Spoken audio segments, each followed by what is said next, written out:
In vision quests, a time alone in a scary place can engender a sense of one's life purpose and a sense of accompaniment by benevolent forces beyond ego that help us fulfill that purpose.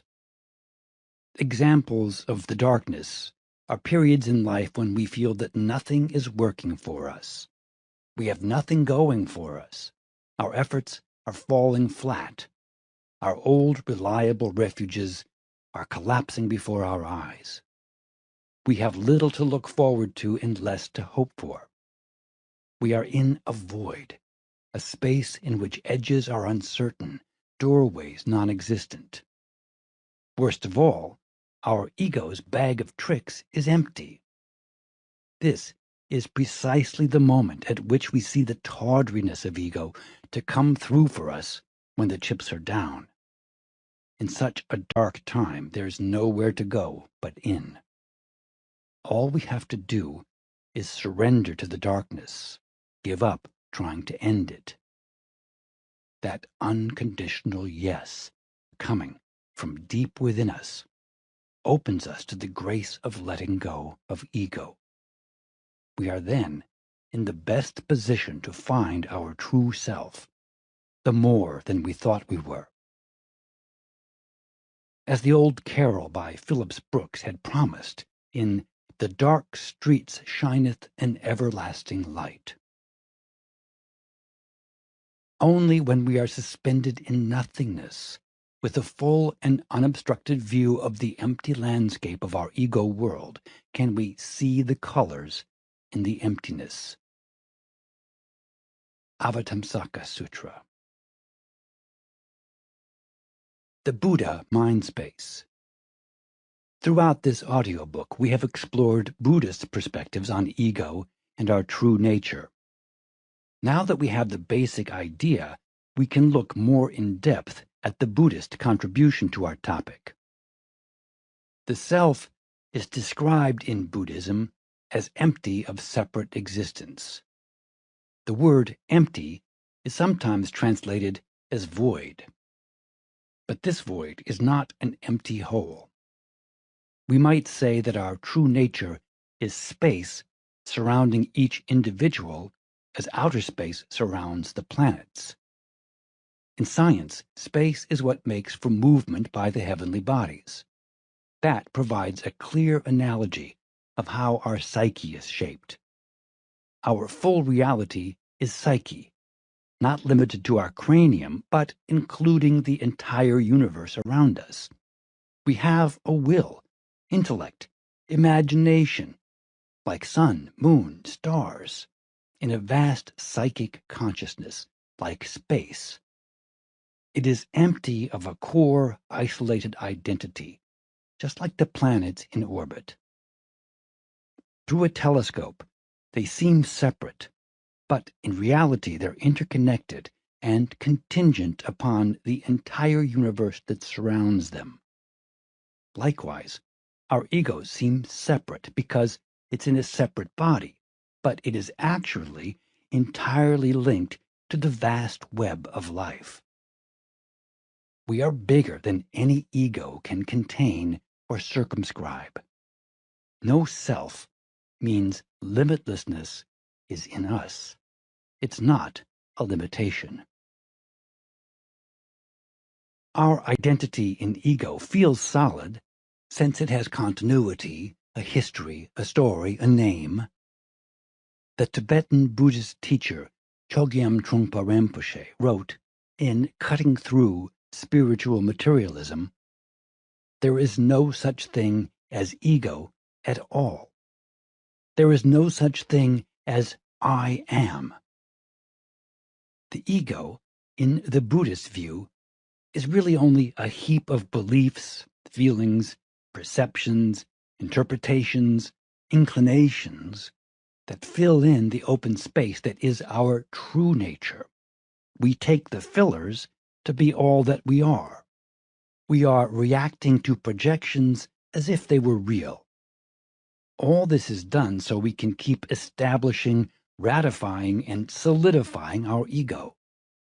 Our beliefs, opinions, tastes, preferences, all that makes us unique, gives us the impression that we are independent rather than contingent, freestanding rather than linked.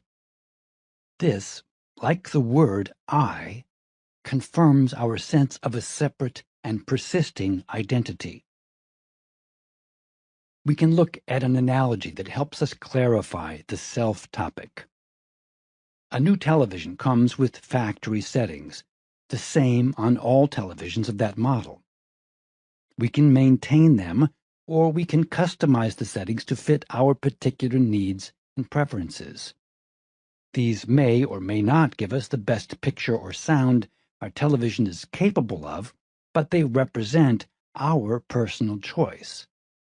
Thus, there are original settings and custom settings, but there's no such thing as no settings. We'll look at the metaphor in each of these three options: factory settings, customized settings, no settings.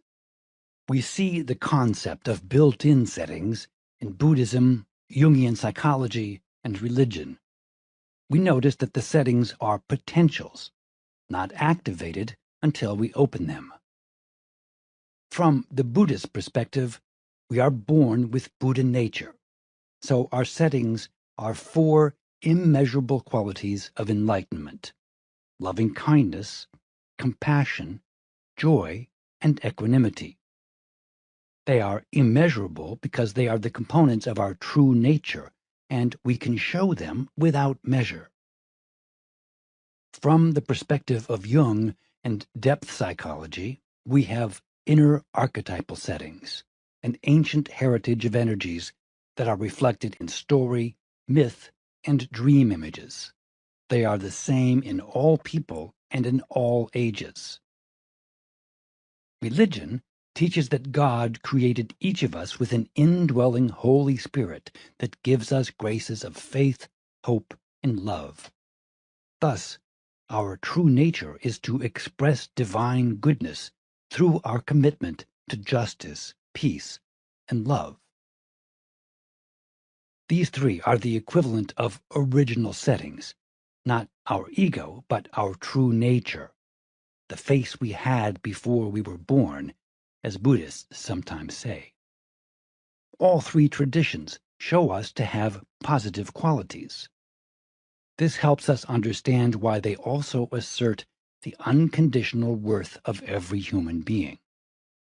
We ourselves don't give up on anyone because everyone has spiritually valuable settings, innate, enduring qualities that can always be activated. The settings of a television are embedded in it, but they cannot be accessed until we take certain actions. Plug it into an electric current, hook up to cable, turn it on. The settings are potentials that we activate by our choice. Likewise, the Buddhist or Jungian or religious settings in us are potentials. We activate them by putting them into practice. For instance, we all have loving kindness in us, but it becomes real only when we show it. To say that all humans have value is based on our settings. To lead a life of value is based on our choices. In other words, as our life proceeds, we make individual choices that align with these settings, or we cancel them in favor of other settings we prefer. This is the equivalent of custom settings, which may or may not give us the best picture of ourselves, others, and the world. We might upgrade ourselves by being strikingly heroic and give the world a clearer picture than ever of what enlightened life is about. Gandhi is an example of someone who used this option. We might downgrade through life choices that don't reflect enlightenment at all. Anything in between can happen also.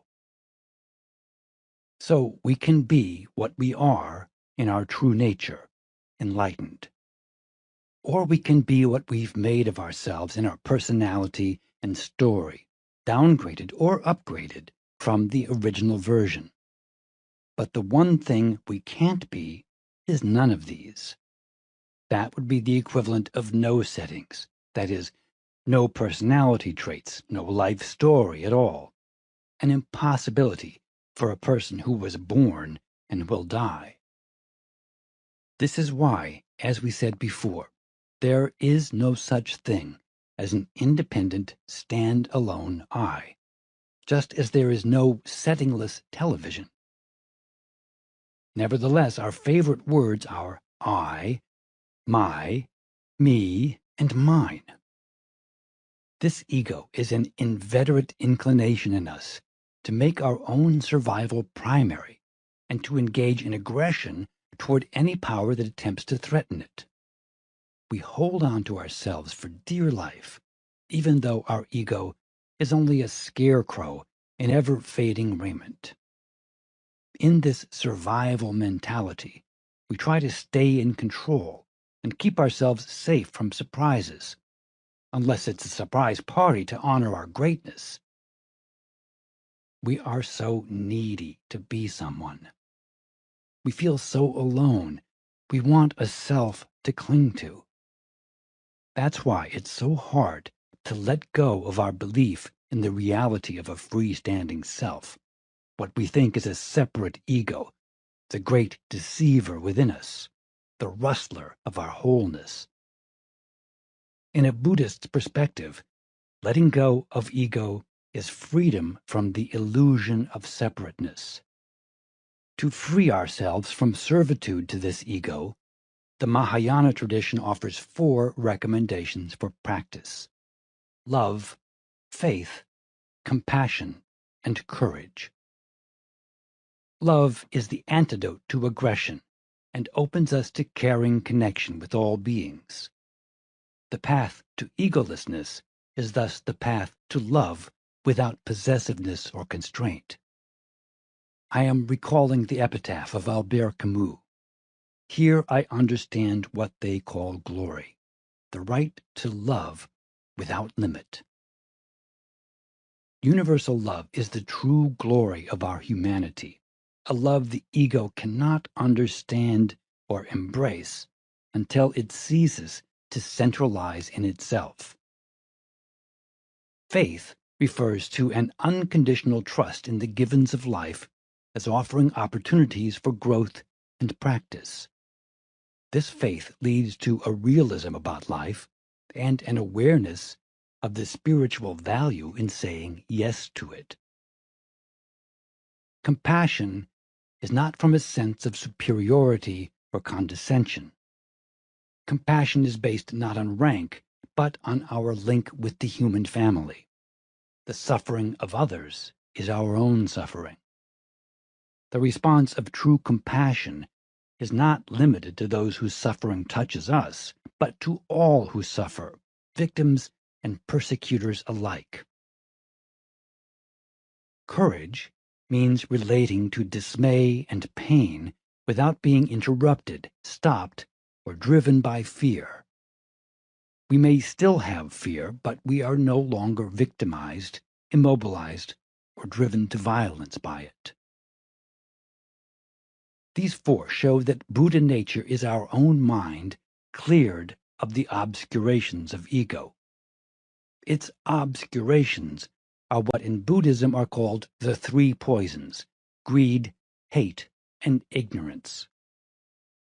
Nirvana, the deathless refuge, is not an extinction of our being, but of those 3 poisons: greed, hate, and ignorance.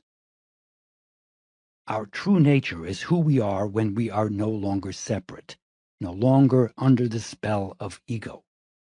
Then, enlightenment is the voyage of life without ego at the helm. This true humanity in us is our enlightened nature, as Shunryu Suzuki says in Zen Mind, Beginner's Mind. To be a human being is to be a Buddha. Buddha nature is just another name for human nature, our true human nature. Our true human nature is who we are beyond ego-centeredness. Dharma, enlightened teaching, is dri in Sanskrit. This means to hold. The Dharma holds us as we go through our experiences, including death. This is why being open to dying is the ultimate letting go of ego, because that is when the ego finally does take a final bow. Ego is slated to return to its true nature. This is not dissolution, but entry into a chrysalis, a step toward full awakening as who we really are. To hold on to ego is not to trust that we are held. Dharma also means truth, exactly how things are, the way we see reality without our projections onto it, which is what it means to be enlightened. Everything that happens to us is a Dharma gate, that is, an opportunity for that enlightenment. To be moved in that direction is called bodhicitta, enlightened caring in the heart chakra, about the enlightenment of others. We cannot make it happen, only open to it. It is a grace that turns ego toward a commitment to enlightened living, and does this for the sake of all beings. It is thus all-centered, not ego-centered. Bodhicitta is a fast track to letting go of egotism. Our true nature is not a static reality, but a moving one. It moves through fields of awareness, through the chapters of a lifetime, through the mazes of a dark time. We can now see why the heroic journey archetype is so meaningful to us. It is the story of how we seek and find our true nature. This is the measure the hero was always after. We see again why mindfulness is so important. The more present we are in the here and now, the more does our true nature come to the fore in our behavior and attitudes. It arises in any moment in which we are not in the grasp of ego or intellect, but instead are simply here now, truly present.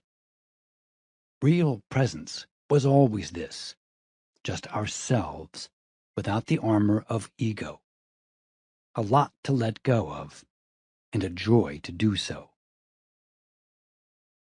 The idea of having bodhicitta in us was a big mistake from the ego's point of view. But that mistake turned out to be good from the enlightened point of view. Chogyam Trungpa Rinpoche, The Profound Treasury of the Ocean of Dharma, Volume 2. Practice. Circle meditation. Meditation is not only about becoming present here and now to ourselves. It is about becoming present to the world. Meditating in a group setting is a metaphor for that larger scope of all spiritual practices. Here's a personal example that illustrates how I came to realize this. Several years ago, I was leading a retreat in California. Spontaneously one day, I suggested to the class that we take the last 15 minutes of my morning talk as a time to meditate. About 20 of the 35 people chose to stay. The participants had been sitting in a theater formation facing me. Without my suggesting it, those who were staying to meditate formed their chairs into a tight circle. I liked the fact that now I was no longer the leader, but that they were taking charge of the setting. I was happy to follow the lead of the members. The group was forming itself. As we sat silently in the quiet, sun-filled room, with the indistinguishable sounds of nature and people outside, I felt a very strong sense of togetherness among us. Something was making us feel truly with one another in an embodied way. This was not only a meditation by individuals on their own, here and now. It was a single, palpable presence in a single here and now. This was certainly different from meditating singly or as a group facing forward. I was aware later that the experience felt egoless. The power of the meditation in common was transcending all the egos in the room. We were in our true nature, our Buddha nature, the deeper self in which egos fold and flow into oneness. This must automatically have helped us let go of the extreme self-promotion on which ego thrives. To sit together closely, as we did, also was meaningful. It created a scene in which our boundaries were not rigid, our existences not separate. We were modeling the Buddhist teaching of no self. The group was thereby sitting for the portrait of commitment to connection, a description of egoless love. I never forgot that powerful experience of embodied co-presence, and have pondered it over the years. I began to include it in some of my other workshops and retreats. It has always been meaningful for the participants. We somehow become important to one another without anyone being important overall. We also feel accompanied by one another, not simply beside one another. That sense of companionship adds enormous feeling to the meditation experience. I do not present this as an alternative to individual or group meditation, only as another option. Circle meditation can be useful for families, friends, or as a cohesive force for any group. I've seen it happen in Buddhist settings and in recovery groups. We sit in a tight circle with people whose names we know or who have just introduced themselves. Simply sitting intentionally with others makes us feel the presence of others with us. Then the circle becomes a sacred space. We sit because that posture, especially straight-backed, stabilizes our body, and our mind follows suit. At the end of the sitting, we can open to sharing. This is not necessary to the meditation, but an option. No one has to speak, but anyone can do so. We briefly share what we've brought with us today: joy, suffering, a problem we face, a solution we found. We don't ask for a response. The rest of us at this point practice simply listening. We hear what the other says without judgment. We notice with empathy what the other is feeling. There's no crosstalk, that is, we don't reply or make suggestions. We simply listen as before we simply sat. We are present as witnesses, not as judges or advisors. This can be followed by socializing. All we have heard is confidential, so we don't share it with others outside the group. We also do not approach someone in the group about his issue unless he volunteers to discuss his concern with us. This form of meditation is an experience of being with others bodily and emotionally. We are breathing together, not just being alone with our own breath. The accent is on the word simply. We simply sit, we simply share, we simply listen. It is now only true nature that is sitting, not separate egos. In fact, ego has left the room. When it comes back, as it always does, it finds room rather than takes room.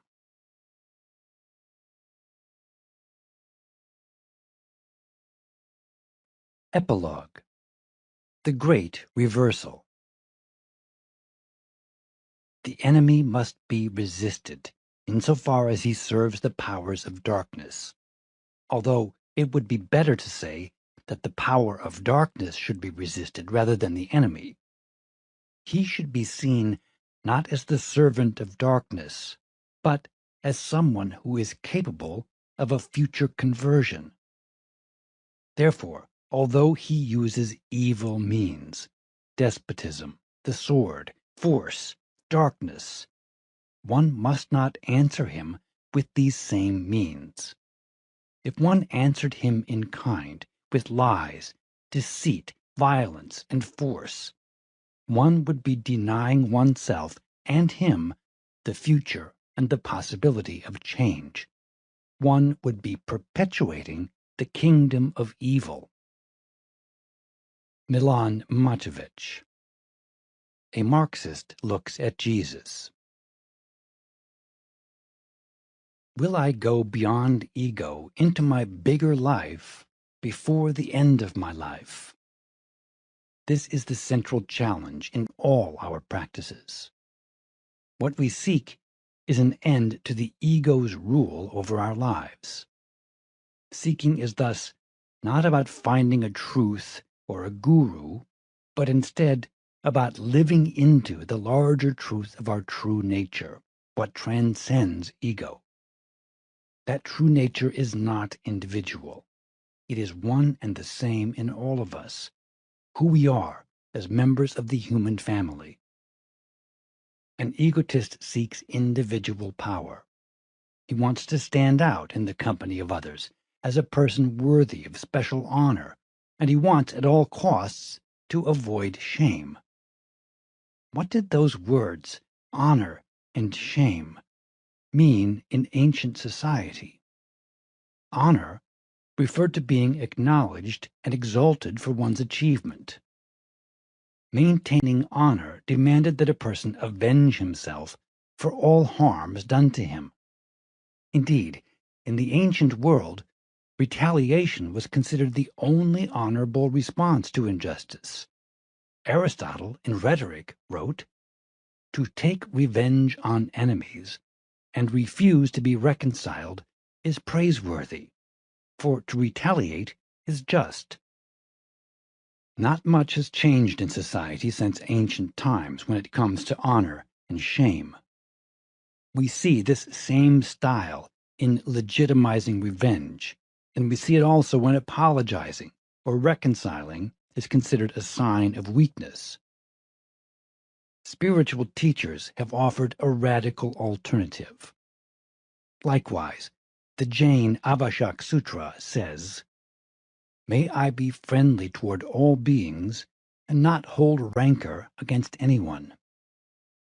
Jesus, in the Sermon on the Mount, reversed this attitude so that what was shameful becomes honorable and what was honorable becomes shameful.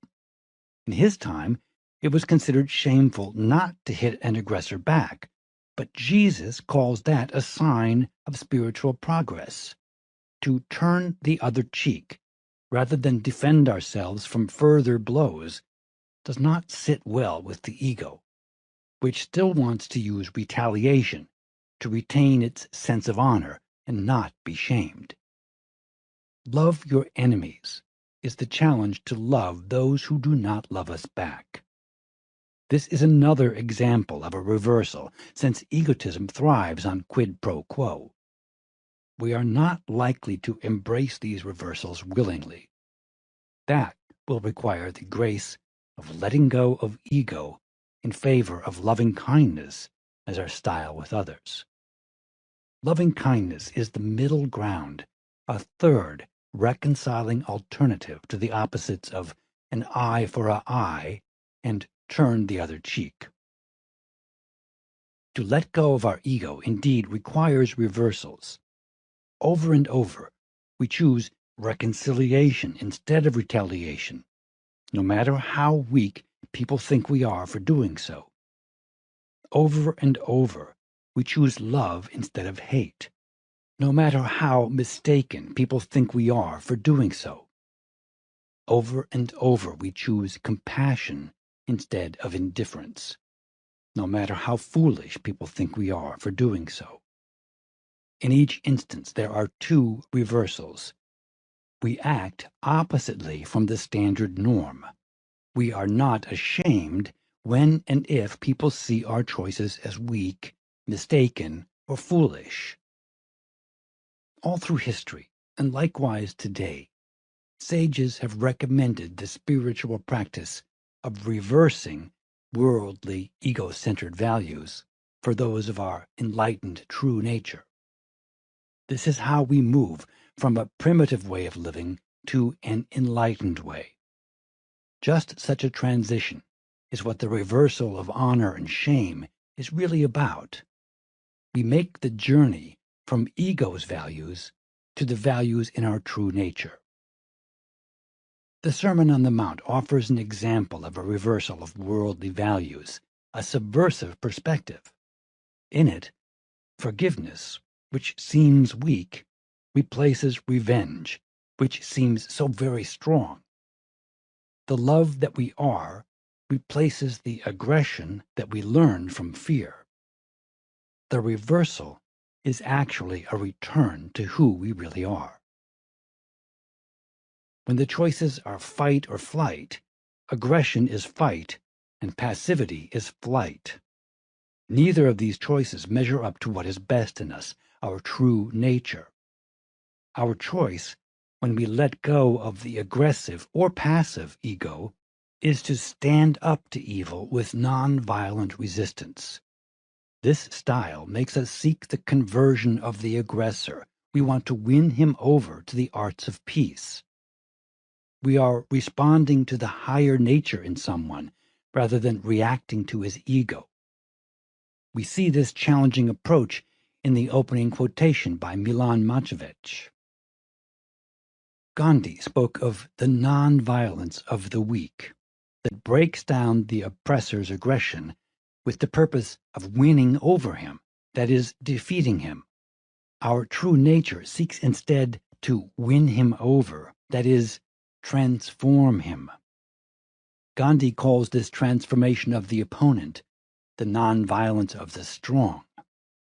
We choose this path when we trust the power of truth, what Gandhi called satyagraha. As an aside, I share a personal story. Many years ago, when I was in seminary, we studied the Sermon on the Mount. I found myself reacting angrily to the commands to love one's enemies and to turn the other cheek. I found Christ's recommendations quite unsettling, even repulsive. I realized at the same time that this teaching was central to Christian faith, so I knew I had to reconcile myself to it somehow. I decided to use a method that had worked for me before. I would write out the entire disturbing or confusing piece longhand over and over until I understood what my objection was really about. While writing wearily the second time around, my gaze suddenly darted up from the page. I said aloud, "Oh, I get it. Jesus is trying to take away my big fat ego. That's what this sermon demands of me. So that's why I don't like it." It became clear to me that I was being asked to reverse the habits and strategies that had upheld me since childhood. I would have to love those who hated me, bless those who cursed me, and give up getting even with those who hurt me. From then on, I internally respected the teachings and prayed they would take root in me. That prayer was not answered for many years, but I feel it is finally coming true. What helped me most was a vow I made in 1993, 30 years after my seminary awakening, never again knowingly to engage in retaliation. Taking away my ego's favorite toy has proven the single most useful way to let go of my ego-centeredness. I had been doing what I imbibed from the 1950 streets of New Haven, what my Italian ancestors did, what my cavemen forebears did. Now, I was choosing an egoless alternative, a path of love. Later, I found the same set of recommendations as in the Sermon on the Mount in the Buddhist teacher Shantadeva's charming and challenging book, The Way of the Bodhisattva.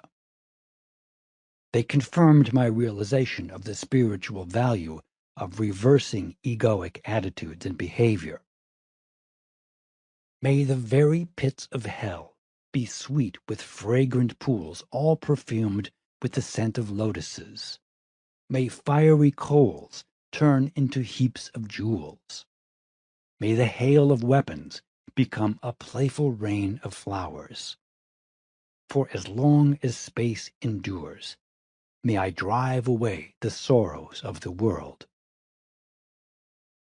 We can always go to our best, never-erased, enlightened settings, rather than to those of our Cro-Magnon ancestors.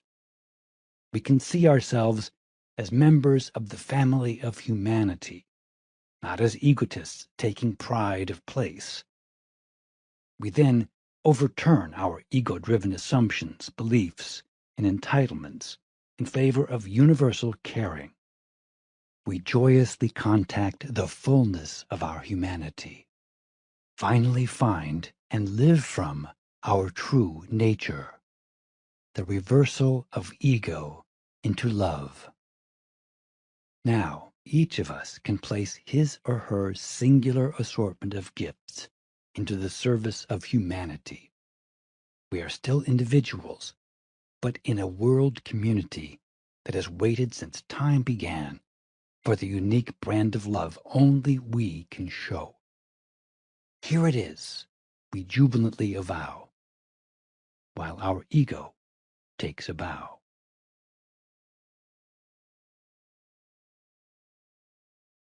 Appendix: Feminine Powers and the Male Ego. In this appendix, we'll look at how the feminine archetype has been associated since ancient times with the liberation of males from encapsulation in ego. We then consider how, in these past centuries, males have oppressed women and, in effect, refused what women can offer men regarding letting go of our ego. In Greek mythology, Thetis was a sea nymph venerated as a water divinity. A classical-era hymn describes her as the creator of the whole universe, an example of how early mythology acknowledges the feminine powers of creation. In later monotheistic traditions, there's only one masculine god who creates without feminine accompaniment. In the myth, Zeus took an erotic interest in Thetis, but a prophecy had stated that the son of Thetis would be greater than his father. The ego of Zeus could not allow such an insult to occur, so he gave Thetis in marriage to Peleus, a human. The ego of Thetis rejected him, since he was a mortal below her status. We notice how ego figures repeatedly in the story. At the advice of Proteus, a god of the sea, Peleus, intent on union with the goddess, grasped and bound Thetis while she was sleeping. She was a shapeshifter, so she turned into water, fire, a lion, and then a serpent to escape from his clutch. But Peleus did not let go, and Thetis finally surrendered. However, before their wedding could take place, Peleus had to be initiated by Thetis into a more godly state, one more in keeping with her own status as a goddess. Initiation is the ritual that accompanies this transformation from human to divine. In common depictions of this myth, we see Thetis with her lion and serpent powers restored. She holds 3 serpents. One bites Peleus between the eyes, one under the ear, and one on the heel at the Achilles tendon. Her serpents wound, that is, open, Peleus in 3 symbolic areas, and thereby ready him for union with the divine feminine. This is the initiation.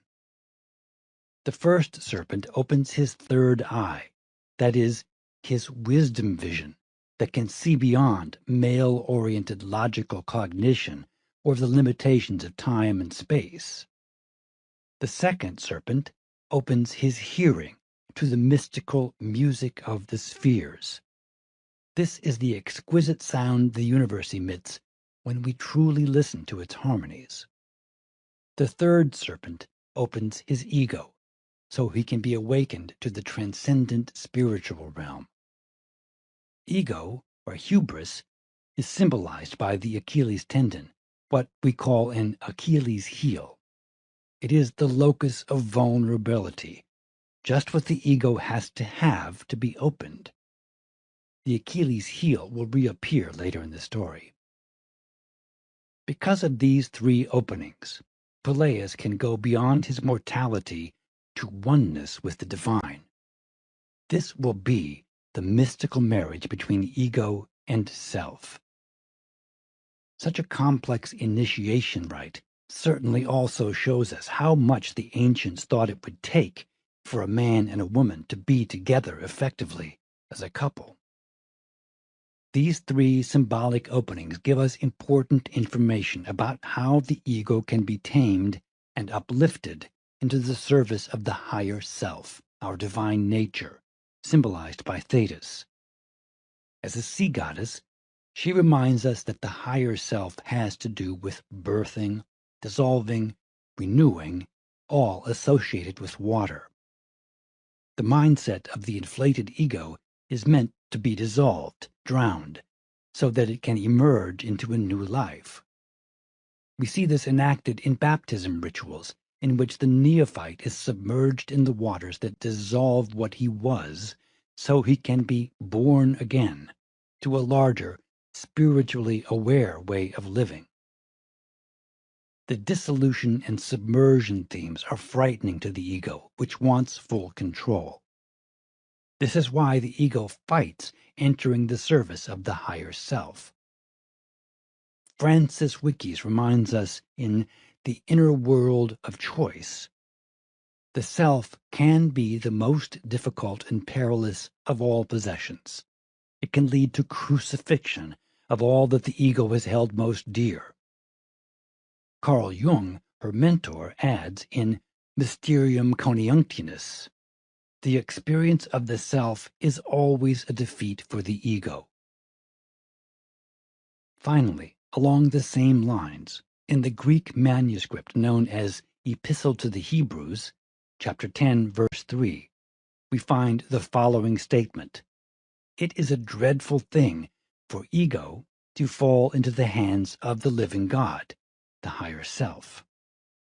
The ego simultaneously fears and desires connection to the higher self.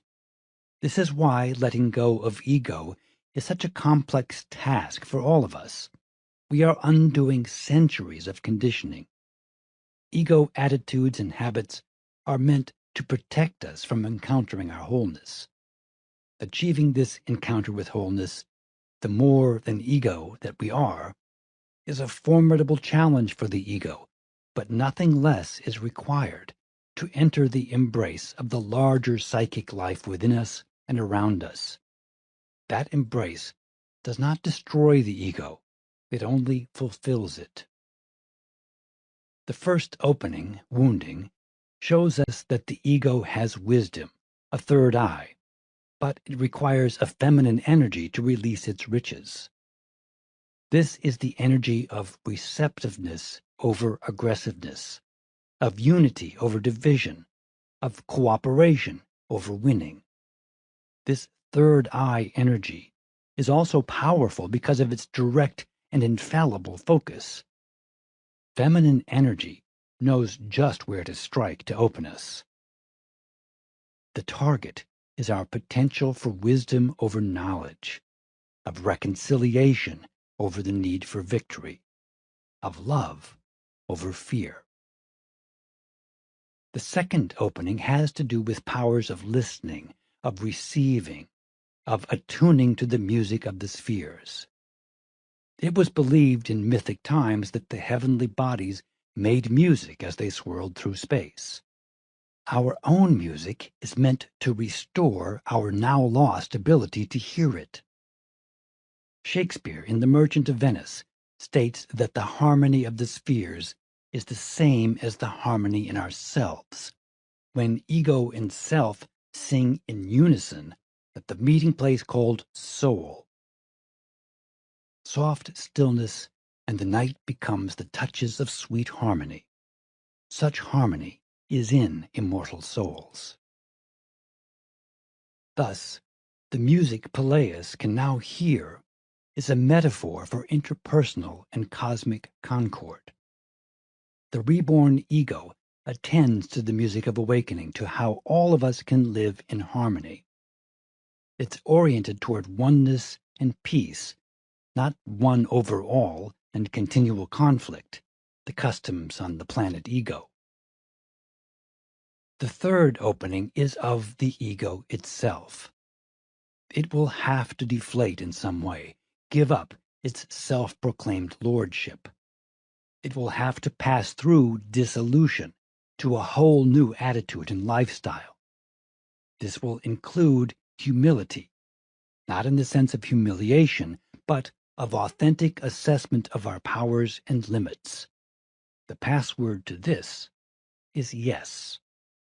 We say yes unconditionally to what we are and to our role in the world. This deflates the puffy ego, so it can offer skillful service to the ongoing project of human wholeness. Now we can muse on the mystical and archetypal significance of the other elements of the fascinating story. The fact that Thetis is associated with water is the first sign of her power to dissolve the ego. That symbolism continued throughout history. We see it in the stories of sirens and mermaids who lure sailors to their death, symbolic of the dissolving of ego. It's not an ending of life, only an equipping of life for a new kind of voyage, one to the port of spiritual awakening, rather than to successful piracy. Peleus symbolizes the male ego that uses force to accomplish its desires. We notice that he gains his strategy from a male water divinity, Proteus, meant to show the claim to supremacy by male power over feminine power, since Thetis is a water divinity too. Thetis is overcome, but later gains a greater triumph, one that helps Peleus. The feminine style in the myth is to arrange things so that everyone wins. The fact that Thetis does this before the wedding means that initiatory pain is not meant to wound or hurt, but instead to make deep connection possible. The goal is not the triumph of one power over another, but of an axis of power for life-giving purposes, symbolized by marriage. Finally, we notice in most pictures that Thetis is of a larger size than Peleus, a symbol of the greater or higher self. Peleus is bowing and smiling. His ego enthusiastically embraces this marriage with the divine feminine, this unity with his true nature, even though it takes a painful initiation to effect it. The pictures usually show him naked from the waist down. His sword is not in an erect position. Both of these elements further represent the surrender of ego. This is not surrender as defeat, but rather as passage into a new form of power.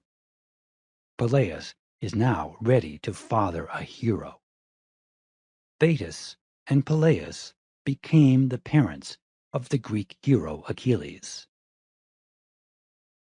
The story shows that the dissolution of ego is entirely about claiming our authentic powers. All we stand to lose are our fears and pretensions. Instead, we upgrade our vision of what the world can be. We upgrade our hearing of what the spirit of the universe sings in us. We upgrade our ego so that it can find its lively energy for good and produce a hero to walk the path. Achilles is more than a military hero. He was raised as a healer. his vulnerable tendon, Achilles' heel, makes him a wounded healer. So that element, too, is in the story of how the ego upgrades. It was never meant to die, only to be reborn for the healing of wounds because of its own wounds. The higher self, symbolized by feminine energy, holds space for us all our lives and never lets us go.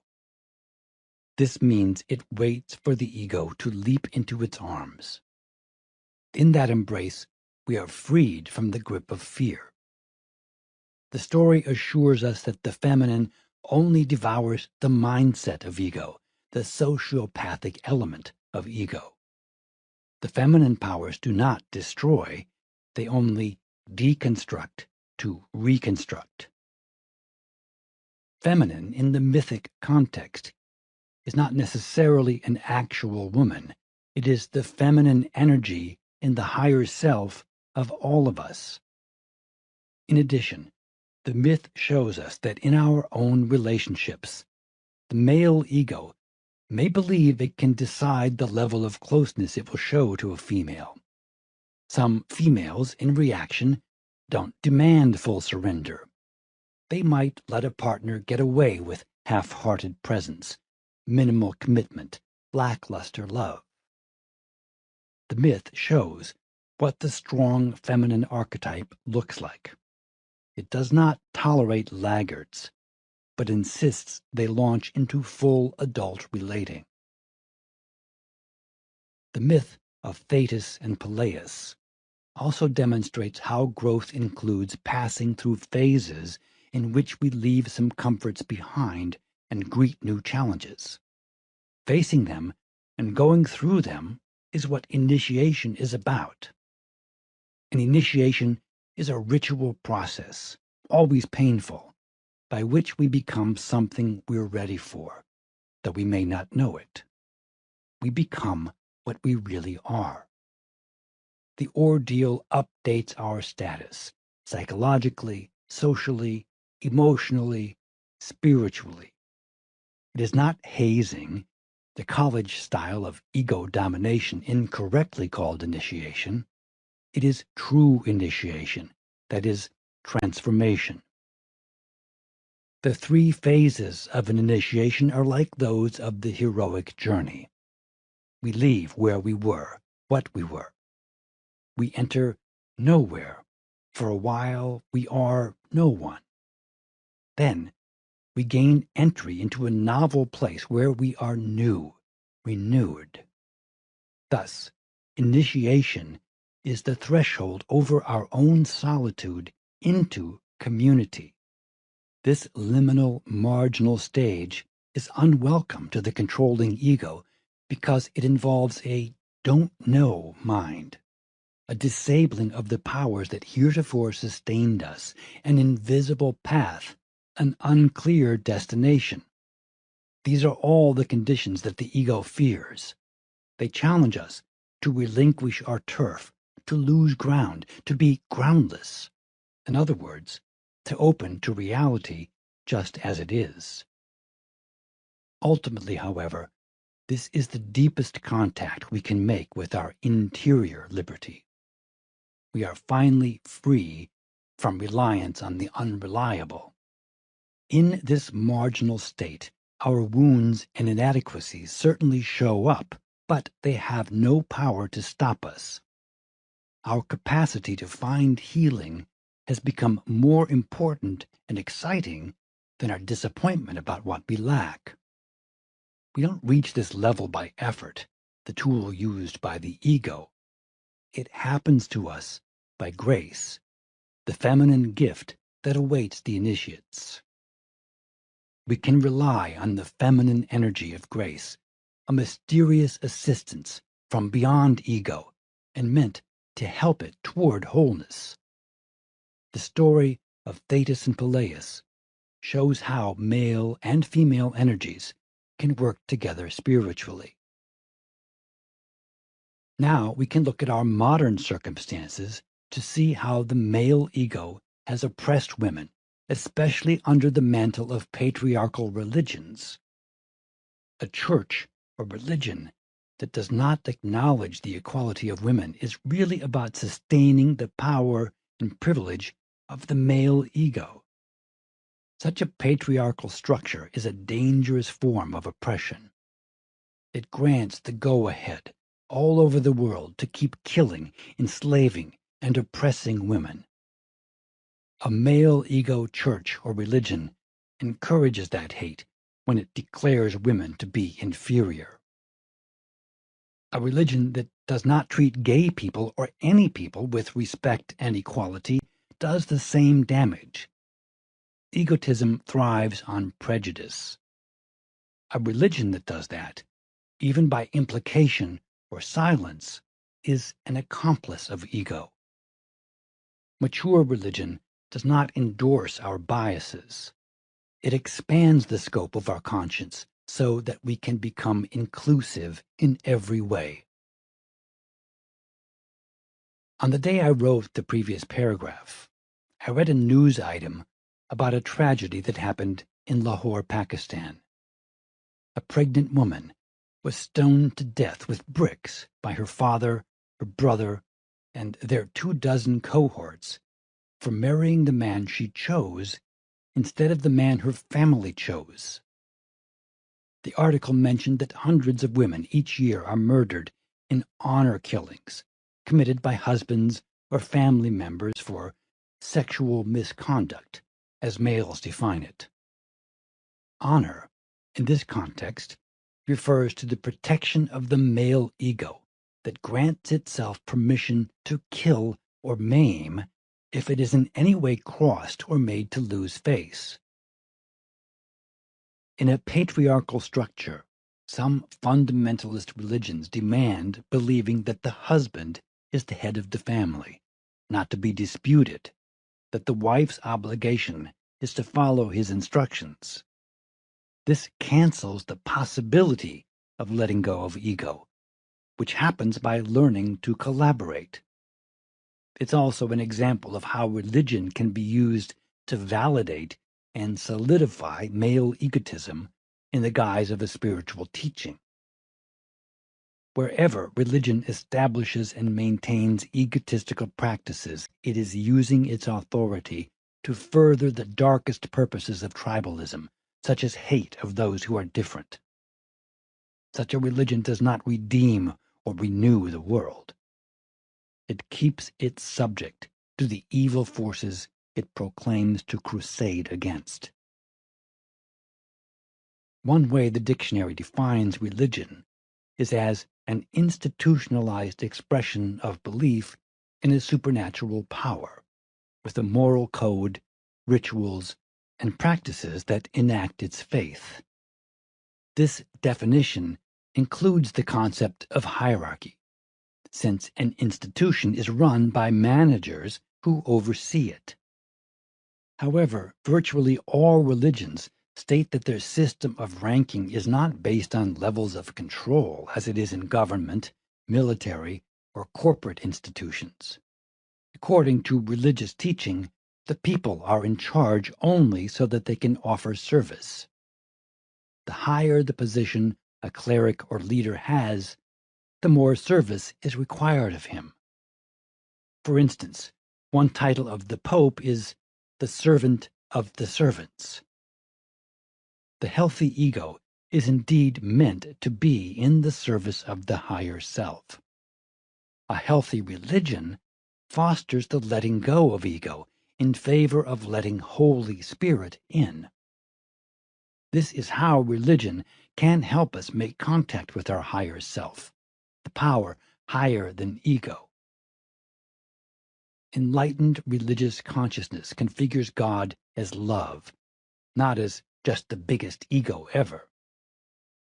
The nature of an all-good God includes none of the traits of ego, but rather shows an absolute fidelity to the style of unreserved love and universal caring. We can ask ourselves to what extent the God we believe in is a projection of human egotism. The God who is love does not use the methods of ego, for instance, hate, retaliation, punishing with eternal torture in hell, ranking some people as more important than others, upholding unfairness, supporting war or greed. The writer Anne Lamott warns us of having a God who hates all the same people we do. A God free of ego is love, pure and simple.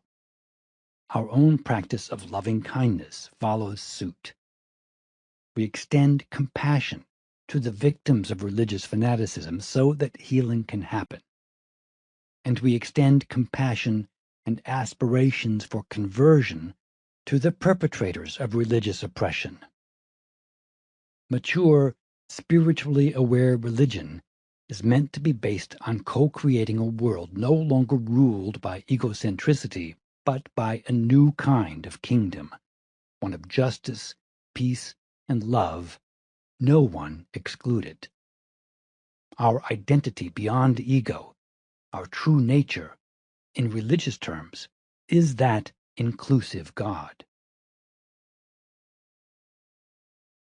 This has been an Audible Studios production of You Are Not What You Think, The Egoless Path to Self-Esteem and Generous Love, written by David Rico, performed by Tom Pyle, executive producer Susie Bright, producer Mike Charzak, copyright 2015 by David Rico, production copyright 2016 by Audible Inc. Audible Studios is a division of Audible Inc.